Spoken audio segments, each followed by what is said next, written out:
Hello all, now let's start with illustrations related to purchase consideration.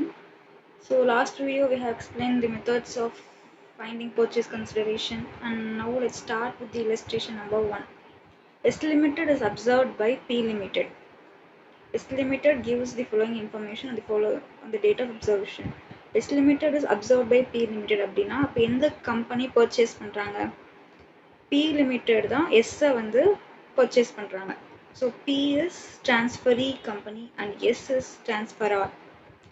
Sundry assets oda value, share capital oda value, next preference share, equity share, debentures எல்லாம் கொடுத்திருக்காங்க. And then அந்த purchase consideration எந்த மெத்தட்ல பே பண்ணணும் அப்படின்ற ஒரு அந்த mode of payment சொல்லியிருக்காங்க. So இதுல இருந்து we can identify that this is net payments method. Mode of payment வந்து சொல்லியிருக்காங்க. Preference shares 9% preference sharesல கொடுக்கணும் அப்படின்ட்டு ஒரு பாயிண்ட் இருக்கு. ஃபர்ஸ்ட் பாயிண்ட் அப்புறமா debentures வந்து இக்னோர் பண்ணிடணும் அப்படின்னு சொல்லியிருக்கேன். And then to find purchase consideration debentures அப்படின்றது வந்து இக்னோர் பண்ணிடணும் as per AS 14. Only equity ஷேர்ஹோல்டர்ஸ்க்கு ப்ரிஃபரன்ஸ் ஷேர்ஹோல்டர்ஸ்க்கு என்ன கொடுக்குறாங்களோ அதுதான் கன்சிடர் பண்ணிக்கணும். Next cash 20 per share equity shares. So second point ignore பண்ணிடணும். And to assume the liability to trade payables அதுவும் இக்னோர் பண்ணிடணும். பர்ச்சேஸ் கன்சிடரேஷன் கண்டுபிடிக்கணும். எப்படி அவங்களே சொல்லியிருக்காங்க to issue 9% preference shares of ₹100 each in the ratio 3 shares of P limited for 4 preference shares. preference shares ஓட value வந்து 2000 shares இருக்கு. 2000 into 100 into 3/4 அப்படி போட்டால் preference share ஓட வேல்யூ கிடைக்கும்.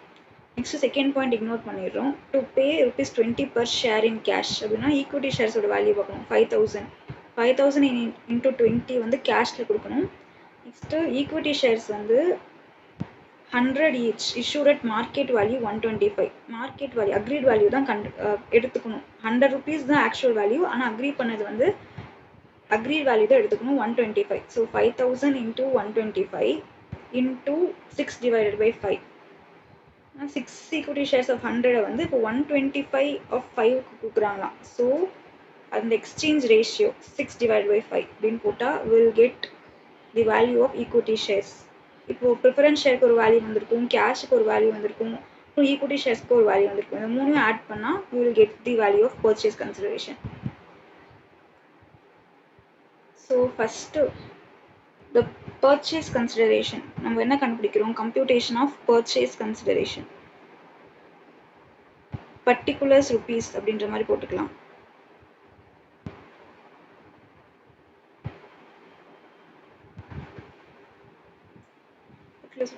purchase consideration in form of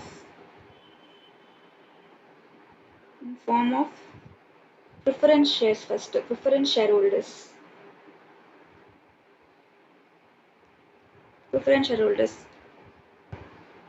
2000 preference shareholders இருக்கு. என்ன வேல்யூல கொடுக்கணும்? ₹100 கொடுக்கணும். Exchange ratio is 3/4. இது கால்குலேட் பண்ணால் ப்ரிஃபரன்ஸ் ஷேர்ஹோல்டர்ஸ் வேல்யூ வந்து 1,50,000. இது ப்ரிஃபரன்ஸ் ஷேர்ஹோல்டர்ஸோட பர்சன்டேஜ் கொடுத்துருக்காங்க. 9% ப்ரிஃபரன்ஸ் ஷேர்ஹோல்டர்ஸ் அப்படின்னு போட்டுருக்காங்க. Next cash in form of cash கொடுத்துருந்தாங்க இல்லையா? கேஷ் வந்து ₹20 சொல்லியிருந்தாங்களா? கேஷ் ₹20. 5000 ஷேர்ஸ் இருக்கு, அது ₹20 கொடுக்கணும்னு சொல்லியிருந்தாங்க. இதோட வேல்யூ வந்து 1 lakh. கேஷ் வந்து 1 lakh. ப்ரிஃபரன்ஸ் ஷேர் ஹோல்டர்ஸ் 1,50,000 வந்திருக்கு. நெக்ஸ்ட் ஈக்விட்டி ஷேர் ஹோல்டர்ஸ்க்கு சொல்லியிருப்பாங்க. ஈக்விட்டி ஷேர் ஹோல்டர்ஸோட வேல்யூ எத்தனை ஷேர்ஸ் இருக்கு? ஈக்விட்டி ஷேர் ஹோல்டர்ஸ்க்கு வந்து equity share holders 5,000 equity shares. Exchange ratio வந்து 6/5. இது ஆக்சுவல் வேல்யூ வந்து 100, ஆனால் அக்ரி பண்ண value 125. So if we calculate this one, we will get 7,50,000. 7,50,000 plus 1 lakh plus 1,50,000 எல்லாத்தையும் ஆட் பண்ணா we will get 10 lakh.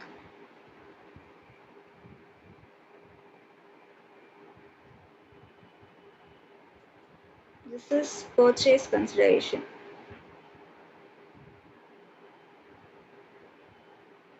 In form of preference shareholders. Preference shareholder எத்தனை shares இருக்கு 2000 இருக்கு into 100 market value into exchange ratio.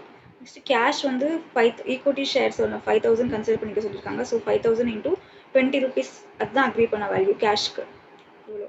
Next equity ஷேர்ஹோல்டர்ஸ்க்கு exchange ratio அப்புறமா agreed value into number of shares போட்டால் this one will get. எல்லாத்தையும் add பண்ணால் net payments method படி போட்டிருக்கும். Purchase consideration is 10 lakh rupees. Next இம்பார்ட்டண்ட்டான ஒரு எக்ஸாம்பிள் இம்பார்ட்டண்ட் அப்படின்னா என்ன, இதுக்கப்புறம் என்ன பண்ணணும் அப்படின்னா நோட்ஸ் எழுதணும். நம்ம நோட்ஸில் என்ன எழுதணும்னா இக்னோர் பண்ணியிருக்கோம் இல்லையா, செகண்ட் பாயிண்ட்டும் ஃபோர்த் பாயிண்ட்டும் இக்னோர் பண்ணிட்டோம். அதை ஒரு பாயிண்ட்டாக நோட்ஸில் எழுதணும். As per AS 14 debentures are not considered in purchase consideration அப்படின்ட்டு ஒரு point எழுதிடணும். As per AS 14 debentures is not considered in in the calculation of purchase consideration. Second point வந்து 125 அக்ரீட் வேல்யூ வந்து கன்சிடர் பண்ணியிருக்கோம். 100 rupees பதிலாக நம்ம வந்து 125 market value equity ஷேர்ஸ்க்கு consider பண்ணியிருக்கோம். அது ஒரு பாயிண்ட் எழுதிடலாம்.